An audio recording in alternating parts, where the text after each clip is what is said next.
Welcome to episode 113 of the Gluttons For Punishment Podcast, or GFP, a Toronto Maple Leafs and NHL podcast hosted by Michael Lepore and Anthony Bruno. He's Lepore, I'm Bruno. Thank you so much for watching and listening on whatever platform you are listening to us on. We always appreciate the support from GFP Nation.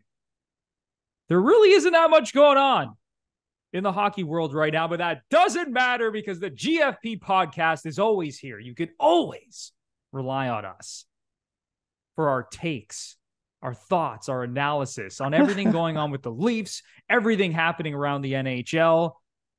There was some sad news to report this week in Leafs Nation, the passing of Rodion, Amirov, and Leafs legend Bobby Baun. We are going to get into Leafs Senators talk. And then we also might discuss the retirement of David Krejci and where the Bruins stand heading into this upcoming season. So we have a lot to get to, but before we get into all that, it is time to officially welcome in my partner in crime, Mr. Michael Lepore. My voice cracked there. What the hell? Whatever. Horrible. How you doing, Lepore? What's going on? Horrible. Where's the sound editor? Get him in here. Anthony Bruno, as always, happy to be here. Episode 113. You know, Bruno, number 13's a lucky one for me. Those whose last names end in vowels know that 13 is a lucky number in Italy. My wife was born on December 13th. We were married on July 13th. And most importantly of all, Matt Sundin wore number 13. Very excited to get going today, Bruno. You said it's a dog days of summer. We got nothing to talk about, but I don't know. You seem pretty pumped in that intro. You must be having a good day. It's sunny in Woodbridge, Ontario today. It is very sunny in Woodbridge, Nice. Ontario. Nice. I'm feeling good. I'm feeling good, Lepore. I know it is Good, the man. dog days of summer in the NHL, but it's like I said, man, it doesn't mean that we can't be fired up for another pod, because sometimes our best pods are the ones where we think we have nothing to talk about, and then it spirals out of control, and suddenly we're talking about Mitch Marner and his wedding on Niagara-on-the-Lake and how much money we would put in his boosta and things like that. So I'm excited for this one. Awesome. All right. Let's jump right into this, Lepore. So as I mentioned off the top of the show, very sad week in Leafs Nation. Rodion Amirov, who the Leafs selected in the first round, 15th overall in the 2020 draft. There was so much hype around this guy in an era that the Leafs needed as much young and cheap talent as possible because they've been so good every year and they've traded away first round picks and they haven't had a full stable of picks because of how good the team is, right? And it was just, people were so excited about this kid, and it's just so unfortunate. He passed away due to a brain tumor. I mean, just terrible news. Like when I saw the news on my phone, I couldn't believe it, because honestly, to be honest, Lepore, like I thought he had been improving. Like from the last reports that we heard, it was that, you know, not that things were exceptionally better than they were previously, but we didn't hear a lot. We thought that he was improving, and then all of a sudden you hear this unfortunate news, and it's just terrible for his family, for the Leafs, for Leafs Nation. I mean, it's just horrible. There's no other way to put it. And then on top of that, another punch to the gut, Leafs legend Bobby Baun, who scored the overtime winner in Game 6 of the 1964 Stanley Cup Final on a broken leg, also passing away. Bobby Baun at the age of 86. So, I mean, just a terrible week in Leafs Nation from that perspective. Yeah, I'll start with the Rodion Amirov one. The only way to describe this, what's occurred, is gross. I felt gross when I got the alert on my phone. And this is not a hockey story. This is a life story. Somebody lost a son. Someone may have lost a boyfriend. Someone may have lost a brother. Some individuals lost a good friend. So prayers go out to his family and friends. Just a terrible situation. And again, gross is the only way to put it. You have this kid, and it doesn't make it more significant that he was a hockey player, but it's just going to spread more because he was a hockey player, and wheels are going to be turning with regard to the life this kid would have lived coming to North America and being a professional hockey player.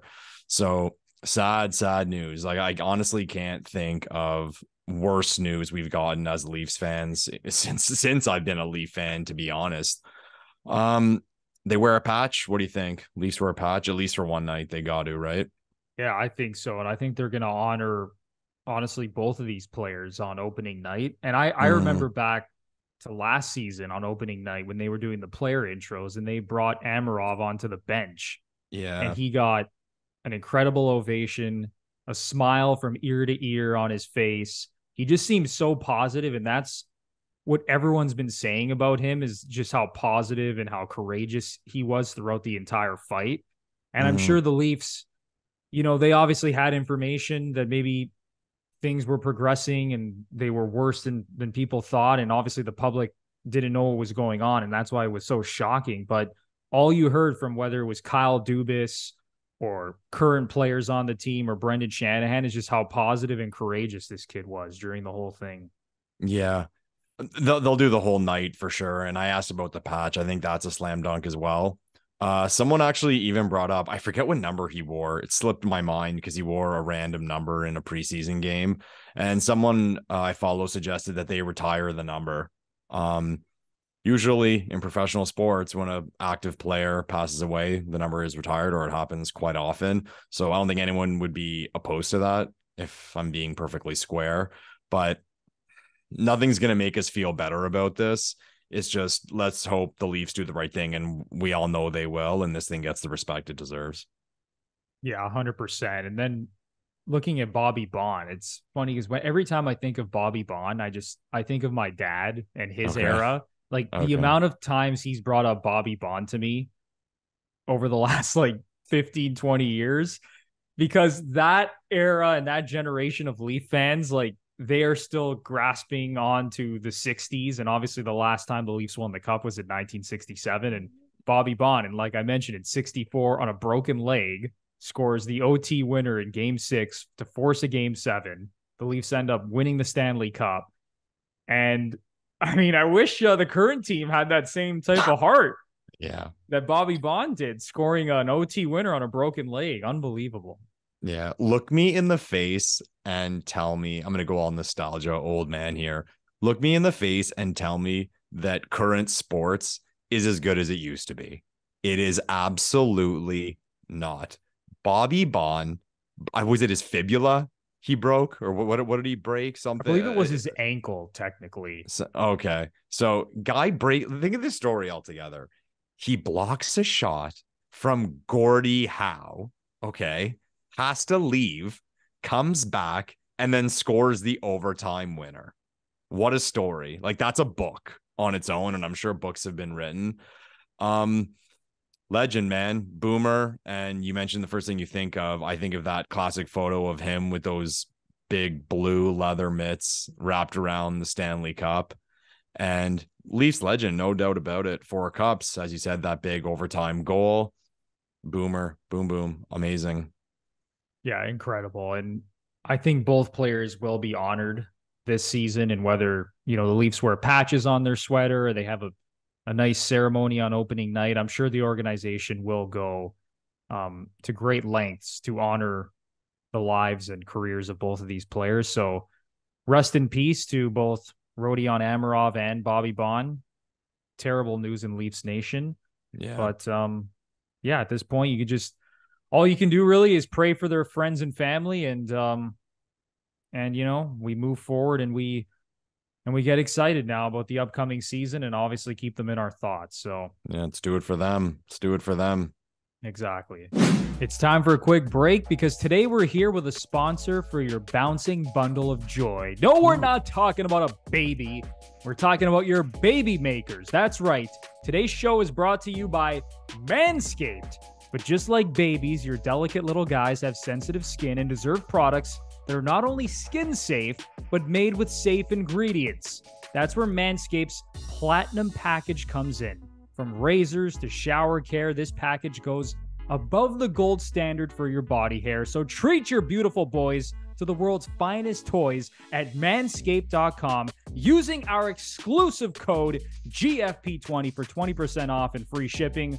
Lepore Manscaped just doesn't miss. they do not miss Anthony Bruno. And let's face it, when you're taking care of your baby makers, you want to use quality products. Take some time, look at the MANSCAPED labels, and you will see it's all A+ ingredients. Some of these other companies, it's an absolute fucking encyclopedia of shit that's put in there. You do not want to put that on your boys. You want to make sure your boys can swim.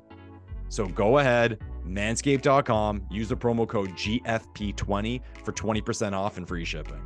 If you're not treating yourself to some Manscaped products, I don't know what the hell you're doing, because you're going to look good, you're going to feel good, and you're going to play good by going to manscaped.com and using our code GFP20 for 20% off and free shipping.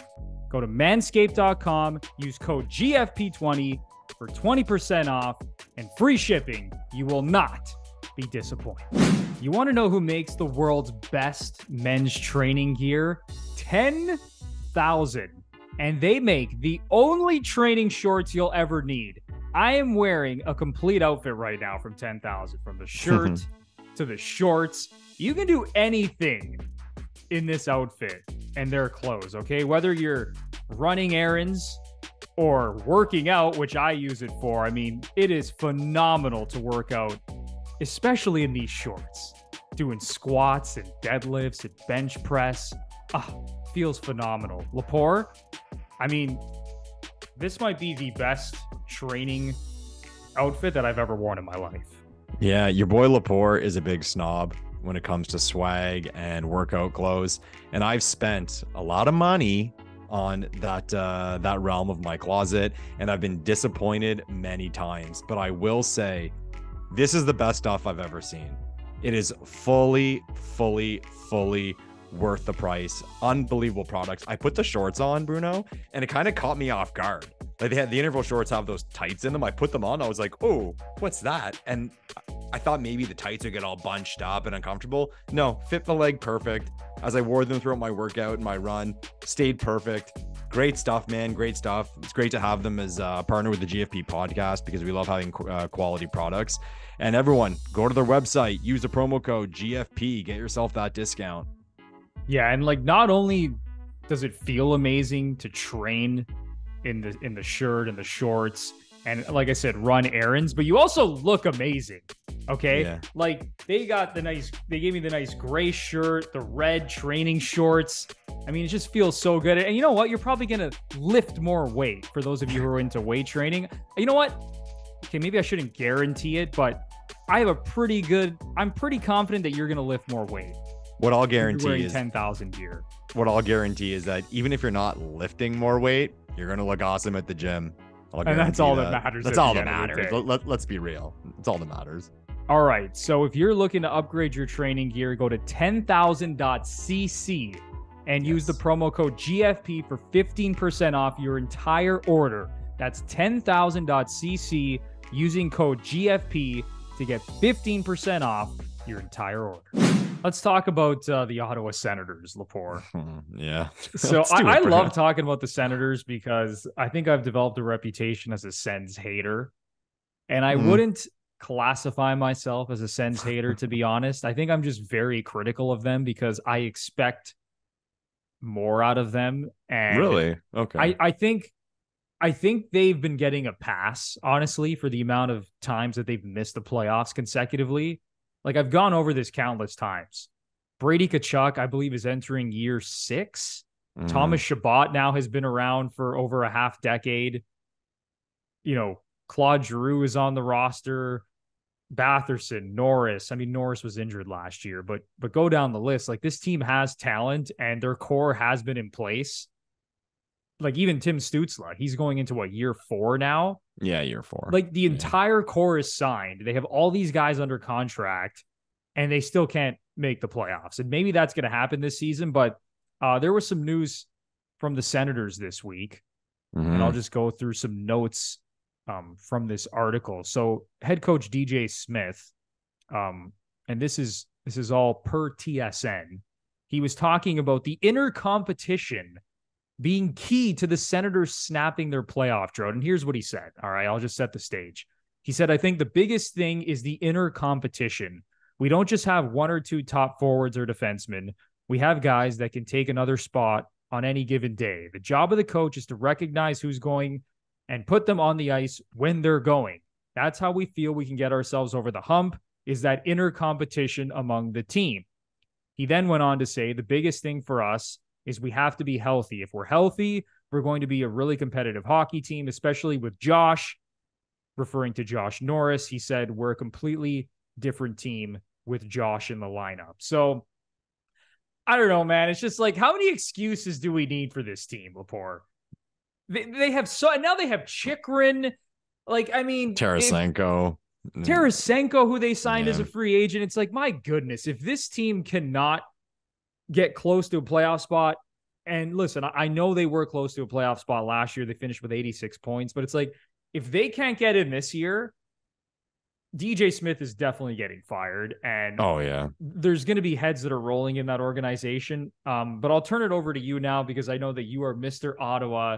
You are Mr. Boots on the ground in Ottawa. They are secretly your second favorite team in the league. I don't care how many times you have to deny this. I know you have a soft spot for the Senators, and you low-key really love this team. So what are your thoughts on these comments from DJ Smith? I totally know what DJ is talking about, because you hear often, I think Shanahan referred to it as well when the Leafs were rebuilding, you have to make it hard to make the team. Like when you have these kids coming up, you can't just give them spots, where you have to create competition. And that's why when you'll see teams rebuilding, sometimes they'll, even if they're going to tank it, they bring in vets. And like, say, for example, let's make it about the Leafs, Nylander. That first year, he could have played for the Toronto Maple Leafs, but they brought in these vets, said, you know what, you go down simmer with the Marlies and we'll go from there.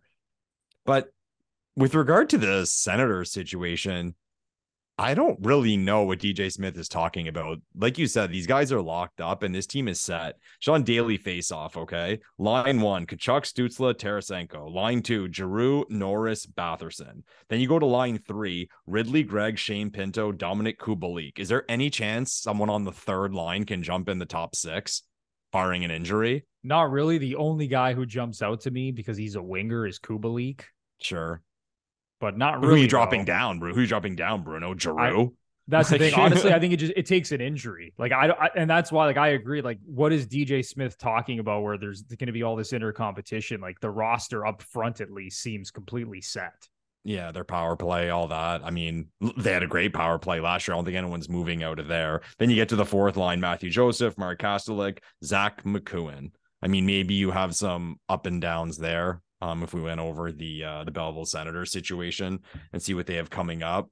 But this team is set, and it is absolutely time for this team. And it's one of those things where I want the Senators to have a good season. And what I mean by that is I don't want Korpisalo to get injured and miss 50 games. I don't want one of their big forwards to get injured or something stupid happen. I want them just to have a healthy season, I guess is what I'm saying. And DJ Smith referred to that, because I want them to get a fair shot, because the city deserves it. Ha ha ha. Leafs fans, Sens fans, we go to each other's throats. There's a lot of big Sens fans in this city, and they are dying, Bruno, dying for a competitive team. Okay. And this team has been through shit. When I say that, I mean, the organization has been through shit, and their fan base is stuck with them. At least some of them have. So for those people, I'll say bravo. And I hope your team can have a healthy season. It's just so black and white with me with the Sens this year, because we talked about the Penguins last week after the Karlsson trade. And it's full stop. This season is a failure if you miss the playoffs by 1 point. But if you make it by 1 point, it's like, well, you got in the playoffs. You got back in. Ottawa's in the same boat for different reasons than the Pittsburgh Penguins, because they're on their way up, or they hope to be on their way up. And the Penguins, I think, are past their prime. But if the Sens don't make the playoffs this year, I don't know. I don't even know what the reaction really is. Like, I don't want to say, I don't want to hear the excuse, because people sometimes mistake reasons with excuses. Like, people will say, okay, Matthews and Marner both have season-ending injuries. Oh, that's an excuse. Not an excuse. That's a reason why a team would miss the playoffs. And for the Sens, you look at last year where they lost Josh Norris, was like 8 games in. So bang, you lose one of your top centers immediately. So there's all the unknown, and you do your best to recoup, but that's hard to replace. He was on pace for 40 goals 2 years ago. So I don't know the reaction. I guess one thing we can point to is, and you mentioned the whole DJ Smith and his situation. And I did see the bookies have him as the first coach fired, best odds to be the first coach fired. I think because situationally, if things don't start well, it makes sense. They get off to a slow start. Oh, he's see done. you later, DJ Smith. Yeah, if no more runway for him. If they're like 500 through like 20 games or something, he's gone. But other than blaming the coach, I don't really know what could be pointed to if they miss the playoffs, because you can only go with potential for so long. And as you mentioned, Bruno, these guys have been with the team for years. Shabbat, he's a veteran now, man. He's a veteran. Yeah, I think, do people still think Thomas Chabot is young? He is no longer a young player. Like, this dude now is 26 years old. And I often make the point, Shabbat's older than Matthews. That's wild. Yeah, I don't think people don't think of it that way because of where the Sens are at.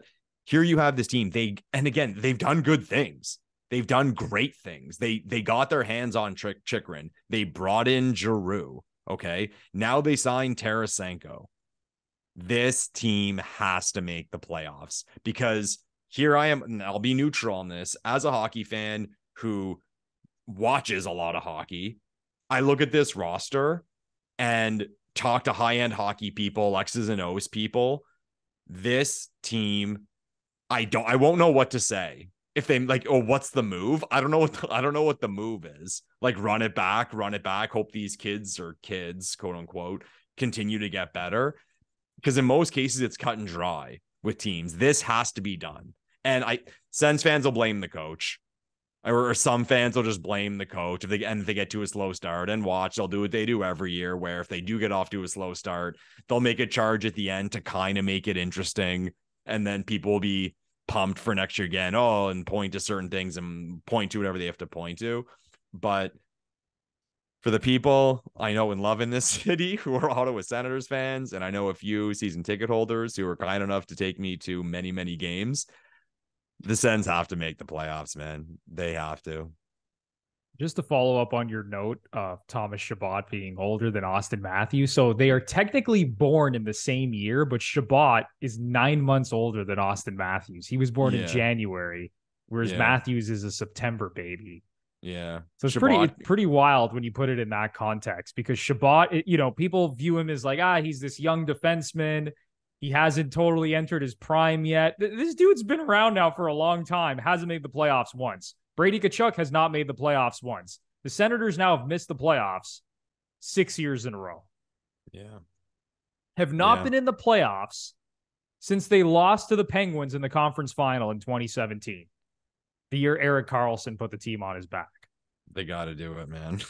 there's really no excuse at this point. I don't know what else to say. I think you hit the nail on the head. I've been very vocal about this team and their lack of success. And I know it didn't work out with DeBrincat, but as you said, they brought in Tarasenko and even Jonas Korpisalo at net, who they locked up to a long-term deal. How about if that doesn't go well? Oh, jeez. You know who they had on their roster was Philip Gustafsson, who is unbelievable for the Minnesota Wild last season. Yeah. And, they just decided they're going to trade him. I don't know why they made that decision. But anyway, now they're turning to Korpisalo, who did look good for the Kings last season. He had some moments where he looked like the Jonas Korpisalo of old. And listening to, the guys on 32 Thoughts and some other people from around the league, there was all this talk about Korpisalo returning from his injury, and that was affecting his play. And now that he's fully healthy, we're going to see the Korpisalo of old. But I still think there is a little bit of a question mark there with him. You never really know with goalies. It's always tough when you sign these guys to 4 or 5 year deals, and you're just kind of praying that they're good. Look what happened with the Oilers with Jack Campbell. Gross. And I'm not going to say that, this is going to happen with Korpisalo and the Senators, but there is question marks there, man. But yeah, you go up and down this roster, they're a good team. I mean, even I could admit it. The guy who's known as the #1 Sens hater on hockey YouTube. Like, they're a good team. If they miss the playoffs this year, it'll be absolutely pathetic, absolutely embarrassing, no excuses whatsoever. Heads are going to roll. It's funny because we look at the Leafs as like, oh, this team that keeps failing year after year. The Leafs have made the playoffs every year of the Matthews, Marner, and Nylander era. And the Senators have yet to make the playoffs in the Shabbat, Kachuk, and Tim Stützle era. Yeah. Yeah, like I said, it's a good. What did Korpisalo sign? It was 5 years, 20 million. Was that the deal? 5 years, 20 million. Yeah, it's like that's one of those ones. One thing about Dorion, and Senators fans, comment down below what you think of this and how ones have worked in the past and ones that haven't worked. He gambles. I find he gives these guys term, and he'll put it at a price, or he'll present a price that is probably lower than market value, but the player's locked in and they get that security. It fell to shit with Colin White. Here's this kid who came up. He looked pretty good and he threw all this money at him. It was a total waste. It looks like with Stützle, it might end up being one of the best, if not the best contracts in the league in a few years if he keeps going and this kid can get 100 points. He's a great player. And he did it with Murray. And here he is doing it with Korpisalo. He did it with Batherson. Batherson's worked out pretty well for his salary. So he likes giving these like long-term deals, like before he's seen a lot, or just in a situation where he'll give a player probably more term than he otherwise would have received from another team. So like I said, Sens fans, comment down below what these different deals and what you think. And funny how little things, man, how little things can change a franchise. Now, I hate when people go completely black and white with, oh, if they had this player, if they had that player, things would have been completely different, because you don't know how things would have played out, especially with goalies. Okay. But here we are talking about the Senators. We look at their team. They have a lot of talent on this team. They're young. From what we saw from Gustafsson last season, imagine we were sitting here and we were like, they have a very good young Swedish goalie. It's completely different. Our minds are completely different on how high this team can go. Now, that's not saying they're going to fall to shambles because they made that deal, but it's funny how that move that, I'll say it, in Ottawa doesn't necessarily receive the attention it deserves, if you ask me. But if he was still around and he played last year in Ottawa the way he did play in Minnesota, I think the vibe of the team within this city and around the NHL would be very different. Oh, 100%. Just looking at the numbers from last season, the Senators were 24th in the league in 5-on-5 save percentage. Ouch. Yeah. That's bad. And when you look at their 5-on-5 goal differential, minus 26. They were bad at 5-on-5 last year. And obviously some of that has to do with the goaltending. Some of it has to do with the poor defensive play, if I can speak. And you would think they're going to turn it around. You would think that's going to be better than last season. But obviously last season, as you mentioned, like the power play was unreal. So, and it was like tops. You would think the power play is going to continue to be good. So if the power play picks up where it left off from last season and they can get better goaltending and clean up the 5-on-5 play, you would think this team is going to be closer to 90-ish points, is going to be close to that wild card spot and maybe finish third in the division. But I think that is like the absolute ceiling for this team, is either the wild card and maybe third in the Atlantic Division. Okay, so what odds would I have to give you for you to lay a bet on the Sens to get 100 points? Oh man, to get 100 points. Let me think about that for a second. I don't think they're getting 100 points. So maybe, I don't think many people do, but I just want to see how much of a long shot you think it is. I think maybe, that's tough, man. I would maybe put it at 7-1. Okay, I was going to say 6-1. Like something like that, 7-1 that team would get 100 points. I think I'd take that bet. It's a 7-1. Yeah, I mean, it's decent value, right? It's worth a shot. Yeah, because they got all the talent. So I just can't see this team making a 14-point leap when they really have. I mean, really, the changes are. I mean, there are some solid changes here. Tarasenko, Korpisalo, DeBrincat out. Norris is Not back. Batherson, but Norris back to full health. A full year of Chychrun, hopefully, A full year of Chychrun. if he can stay healthy. Underrated Band-Aid player, Jacob Chychrun, such a Band-Aid. I roster this guy in fantasy hockey every year, and he's out half the season. Just a disaster. I don't want to say I take pleasure in the demise of others, but it's more the whole perspective about Chychrun, because you see all these videos and photos and information about he like eats like super weird. Like he's one of those guys who like eats liver every day. Yeah, he's like the Tom Brady of the NHL. Yeah, and then they show him in the gym, and he's doing his goblet squats. Way more jacked than Tom Brady, I should say. I'm referring more to their diet. Yeah, well, I have a better physique than Tom Brady, so it doesn't say much, Anthony Bruno. But so here's this guy training like crazy, and I remember it was so funny. I forget who responded to it, because they went on this big rant about his training and what he does to his body and his diet, this and that. And someone posted the picture of Phil Kessel with the Stanley Cup and the hot dogs and said, yeah, but this guy has got the Iron Man streak going. And I love that. I love that, because I really do think it in professional sports, especially in hockey, people overthink that stuff. So I hope the guy has a healthy season. I find it kind of ironic that he's this guy who's like super committed to his body and his diet, but he's hurt all the time. Yeah, he needs to find a way to stay healthy. I mean, really, it's a lot of guys on that team that need to find a way to stay healthy, because if this team stays healthy, and again, if you would think they should easily be like a 90+ point team, but who knows? We've seen situations that have blown up, and you think a team appears good on the surface, just looking at their roster, and then things just don't work out. So, I mean, I still think they're a bubble team, but we'll see how it plays out, Lepore. Let's now bring the Leafs into this discussion. Why not? So we were talking before the show. You want to bring up the tweet that we were discussing before the show? Sure. Big Head Hockey on Twitter. I always say great follow if you're a hockey geek. They thought they would put out there, and very strategically, because I knew people would click, people would comment, people would respond, which decor of the two Ontario teams is superior? The Ottawa Senators, which boasts Thomas Chabot, Chychrun, Sanderson, Zub, Brandstrom, and Hamonic, or the Toronto Maple Leafs, and they had the Buds listed with Riley, Brody, McCabe, Klingberg, Giordano, and Timothy Liljegren.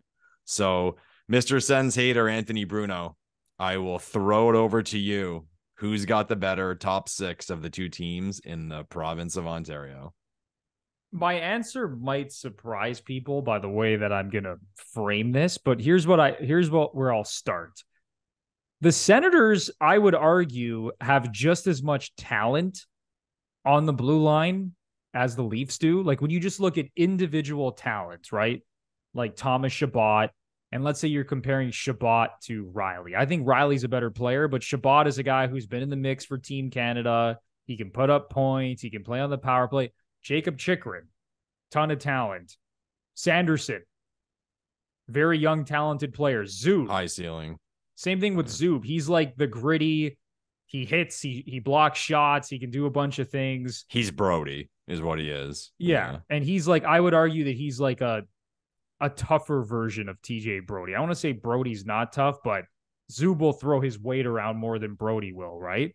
And then on their third pair, Brandstrom and Travis Hamonic. And Hamonic's not great, but he's a serviceable third pairing defenseman. So I would argue, honestly, like talent wise, it's pretty similar. But Lepore, I'm going with the Leafs all day long, and I'm just basing it on the numbers. Like the Leafs have been so much better defensively than this team over the last number of years. And I know the Leafs have this reputation as this high-flying offensive team, but under Sheldon Keefe, like they have been really solid defensively. And even when you look at a metric like expected goals against at 5-on-5 last season, like the Leafs where'd they finish here? Actually, Lepore, you want to know what's crazy? Oh, expected God, what? goals against at 5-on-5. This is according to Natural Stat Trick. The Leafs finished 11th. Okay. And the Senators actually finished 10th. Whoa. There you go, Bruno. Which could indicate that, as we said, it was really the goaltending that sunk that team last season. Sorry, Bruno, what was this exact description of the stat again? That's 5-on-5 expected goals against. Yeah, expected goals against at 5-on-5. So it wasn't actual goals against. Okay. Like when you look at actual goals against at 5-on-5, the Leafs were 4th in the NHL, and the Ottawa Senators were 21st in the NHL. Yeah. So it looks like when you look at expected goals against, like the Senators deserved better than what happened to them last year at 5-on-5. Mm-hmm. Even if I sort for rates, like expected goals against, or I should say goals against per 60. Like I said, Leafs 4th, Senators finished 25th, and then even expected goals against per 60, Leafs were 10th and Senators were 17th. So you know what, Bruno? Let's flip it around. Like, this isn't the discussion specifically, but okay, look up expected goals for. Okay. Because if the Sens, if they had great numbers or very, pretty solid numbers defensively, 5-on-5, for them to be as low as they were, I mean, they couldn't score 5-on-5 or they couldn't create. So expected goals for at 5-on-5, the Leafs finished 7th in the NHL last season. Okay. And the Senators finished 16th. Yeah. Okay. So average there. Okay. Yeah. So the goaltending thing is something to do with it.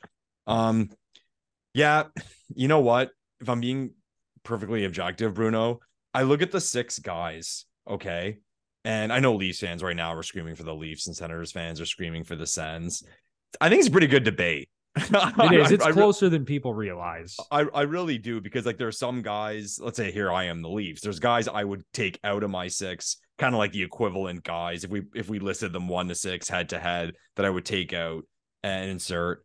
I wouldn't trade Riley for Shabbat. Full stop. No. I wouldn't trade Riley for Shabbat. Riley's a dog. And then you go down from there. The issue with the Sens here is, and speaking of underlying numbers, anyways, my opinion, it's their defensive play as a whole. People will say, okay, this team allows a lot of goals. Well, their defense must be bad. Or there's a team that does not allow very many goals. And people say, oh my God, look at their defense. But it's a system. It's a team.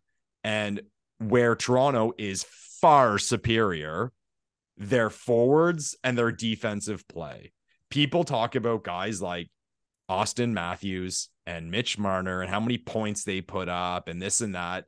Their underlying numbers are very, very strong. When they are on the ice, the puck is in the other end. And people aren't going to want to hear this. Even Nylander's not terrible. His 5-on-5 numbers aren't terrible. Just the camera always goes on him every time they get scored on, so people think he is. I mean, he's not Matthews or Marner, but there are players a hell of a lot worse than William Nylander defensively, 5-on-5. And maybe the Sens fans don't want to hear this one, but again, underlying numbers, Brady Tkachuk's defensively, 5-on-5 are bad. Stützle's are bad. They're getting Norris back, and he was a little better. He was better than them. I saw some data from when he was healthy that 5-on-5, he was one of the better players on the team. But even going back to last year, DeBrincat is an absolute joke 5-on-5. Absolutely terrible. And if I'm not mistaken, didn't Batherson win the Green Jacket? At one point, he was like a -35 or something. Just something I'm going to see where he finished at. It was bad. It was bad. Yeah, he finished as a -35 in 82 games last year. Is that dead last? Here, I'm just laughing because I'm sorry, Sens fans. That's just terrible. I didn't even know he was that bad. And plus minus isn't everything. Take it with a grain of salt. But you know what? Though, Bruno? No, he did not win the Green Jacket. He got close. He finished 5th. Okay. Andrew Peak from the Columbus Blue Jackets, defenseman, finished with a -41, and runner-up, actually T2, Seth Jones, 38 under, and Jordan Kyrou from the Blues also finished at 38 under par for the infamous Green Jacket of the NHL. Was Batherson the worst forward then? Batherson... No, so Kyrou and Thomas Hertl were both ahead of Batherson. So Batherson was the 3rd worst forward in terms of plus minus in the NHL last season. Okay. Well, and even DeBrincat. DeBrincat's there somewhere on the list too. Yeah, He was DeBrincat terrible. is 12th. He finished minus 31. This is going to be funny. Where was Tarasenko? Good question. Let's see if I can find him on the first page here. It looks like I don't see him on this first page here. Let me just go actually search his name here. So they made a good trade then. The thing is with 5-on-5, and people are always so quick to say, Lepore, he was a plus. Oh my God, Lepore, he was a minus 14 last year. Okay, well, minus 14 on a bad team, whatever. Yeah, you made the point. Yes, plus minus is not the be all end all. Everybody knows that. But what I like to look at is a player's plus minus compared to the rest of their team.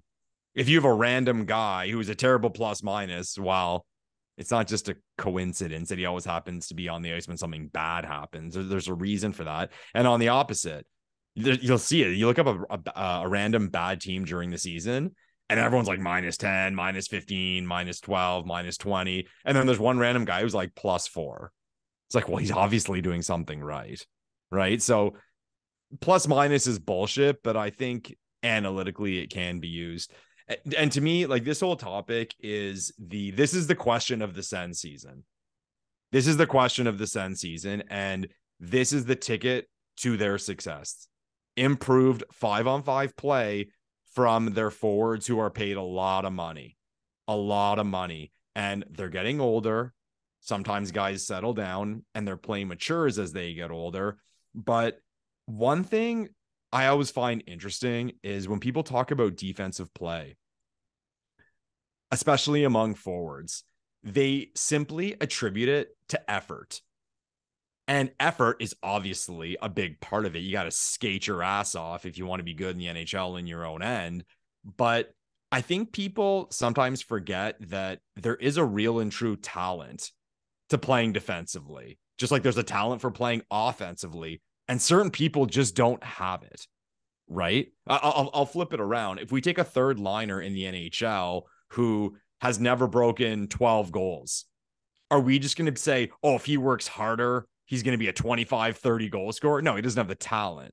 Just like a lot of guys who come off as terrible defensively, why can we then say, oh, if he tries harder, or people blame the coach for defensive play? Now, I'm not saying the Sens will not get out of this because they're still young. They're still a young team, and maybe a finger can be pointed at DJ, but that's what I'll be watching all year.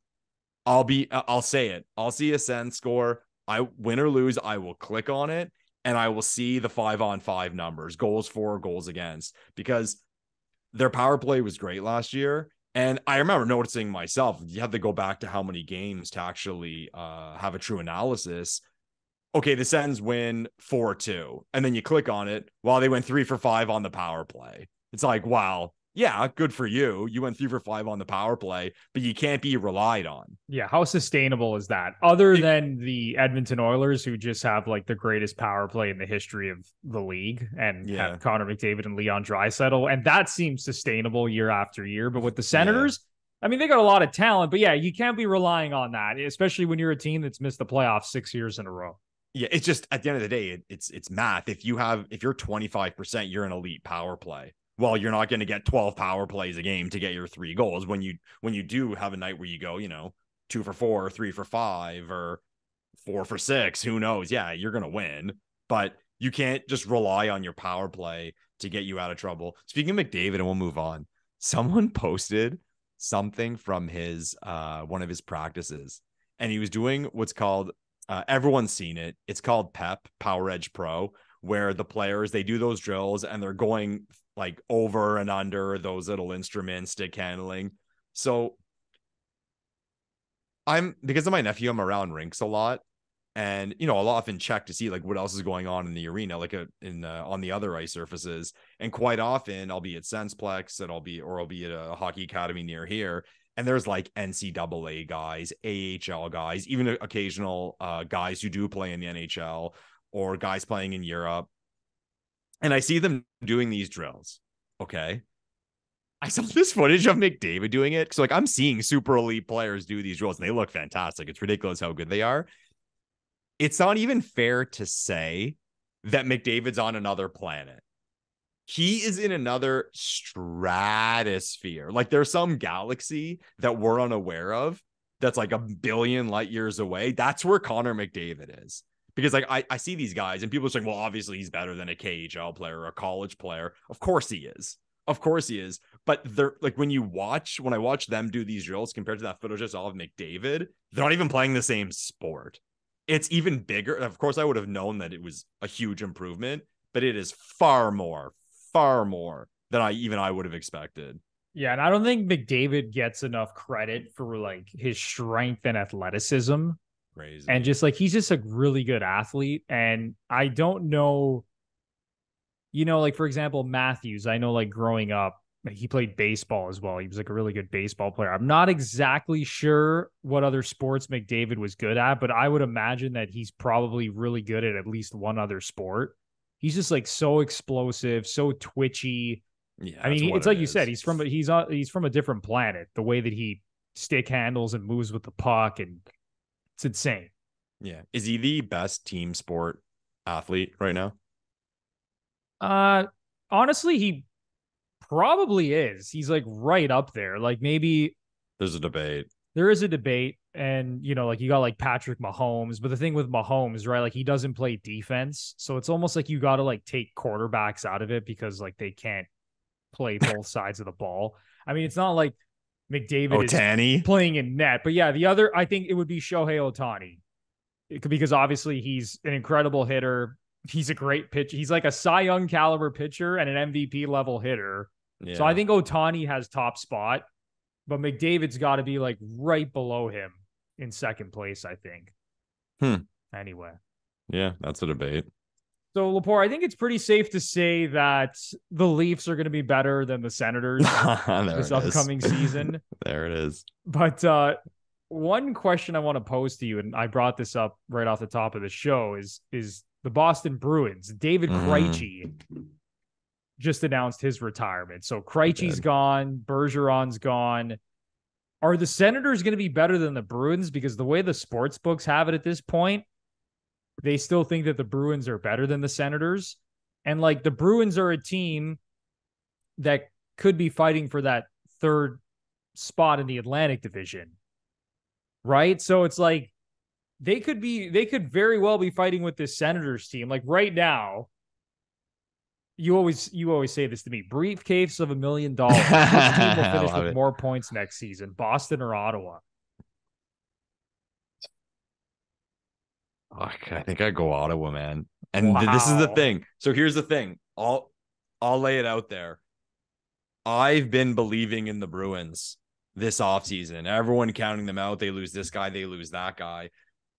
I've been believing in them. But what I felt guilty to was the brand that is the Boston Bruins.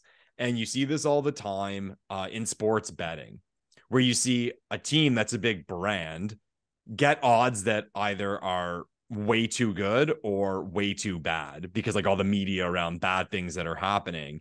And I'm a big Notre Dame football fan. Okay. I've been to South Bend many times to watch games. Let me tell you, if you want to make money, bet against Notre Dame, play the spread and bet against Notre Dame every week because they're Notre Dame, especially when they're playing at home, they're favored by at least a touchdown more than they should be. You'll see these games where it's like they're favored by like 28. I'm like, yeah, we're better than that team. It's on 4 touchdowns, right? And I think the Bruins, for me, I felt guilty of that. I was like, it's the Bruins. They'll be good. They'll be good. They'll be good. And then the news comes out that it was official. Bergeron retires. And then the news comes out official that Krejci is now gone. Okay. So I go on a natural stat trick and look at their forward group. Bruno, are you ready for this? Okay. Like we just went over the Sens. Ready. You know what? You go head to head, Bruno. You said going head to head. We just went over the Sens D and the Sens forwards. Okay. The Boston Bruins, line 1, JVR, Pavel Zacha, David Pastrnak. Line 2, Marchand, Coyle, and DeBrusk. Then you move down. You got Lauko, Geeky, and Frederick. And the fourth line is Milan Lucic, Jesper Bokvist, and AJ Greer.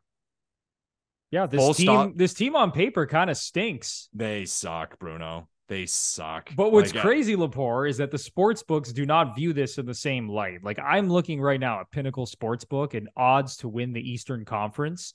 Carolina number 1, Leafs number 2, Devils number 3, Bruins number 4. The Senators. That's the playoffs or the regular season? I should say, no. This is to win the Eastern Conference and get to the Stanley Cup final. Okay. Senators are 9th. Like, how are the Bruins still the 4th favorite to win the Eastern Conference? Trying to think. Even like, seriously, Tampa. Like, look at the Tampa's lineup. Like I just listed the guys for the Bruins. Tampa? They have them better? No way, man. It's crazy. It's Maybe crazy. we're This wrong. is what I don't understand. You look at other sports books, even like to win the Atlantic Division. Like, the Bruins are still one of the favorites to win the Atlantic Division after the Leafs. Like, the Leafs are the betting favorite. But it's just crazy to me. It's like you go look at a bunch of different books and it's like they're still priced as if they're a good team. I mentioned this on the last pod. I think the Bruins are kind of like in that New York Islanders territory now where they're just going to win by committee, play strong defensively, get good goaltending. But when you look at the talent on that roster, and especially down the middle at center ice, the team kind of stinks. So yeah. I don't know, man.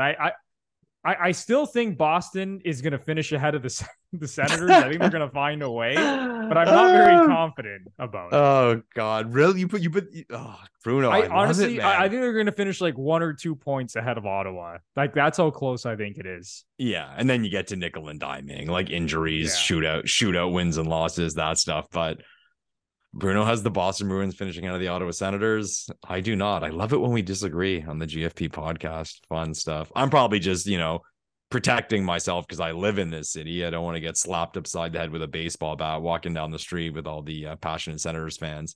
But I'm being straight. I think the Sens finish ahead of the Bruins. Lepore, we just need to stay on brand. All right. And we're perfectly on brand. I have the Leafs and Bruins finishing ahead of the Senators.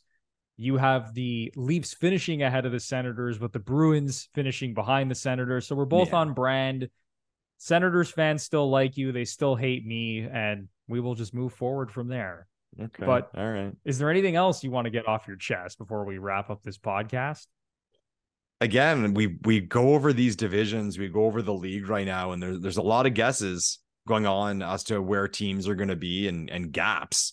I mean, like, you look at a team like the Bruins, we can spend an hour talking about where the Bruins are going to be, what they're going to do. People could have opinions. The Vegas books have them as a legitimate contender in the Eastern Conference. And here we are saying they're shit, right? And who are we? But we're going to give our opinions and call it how we see it. So, man, I said it before and I'll say it again. This upcoming season is going to be awesome when it comes to being able to predict it, because I don't have a lot of predictions I'm confident in right now, especially in the Eastern Conference.